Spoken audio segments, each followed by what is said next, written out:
What was the scariest, we need to leave, now, gut feeling that you've ever experienced? Serious? My wife and I used to live in rural Exurb outside a large metropolitan area. We were on an interstate about halfway between the city and our home when my wife, who was 6 months pregnant, started having contractions. At the next off-ramp, I turned around and headed back towards the city, planning on heading for an I took the very first exit on the outskirts of the city.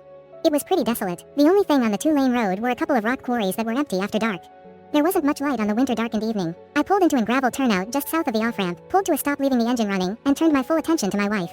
A few minutes passed before my attention was grabbed by a car parked across the turnout, turning their headlights on with high beams. My wife grabbed my arm and said, "We've got to get out of here." And I was like, yeah, so I dropped it in gear and hauled ass down that two-lane road towards the city. The other car gave chase for a while, but I was flooring my car. I drove a Dodge Stratus. Eventually we got into civilization and the other car turned around and fucked off. We spent the night in the hospital, narrowly avoiding the premature birth of my son. He's 17 now. We guessed I didn't notice that my headlights were shining on a drug handoff, my attention being on my wife, and it pissed the other people off. But who knows, crazies are everywhere.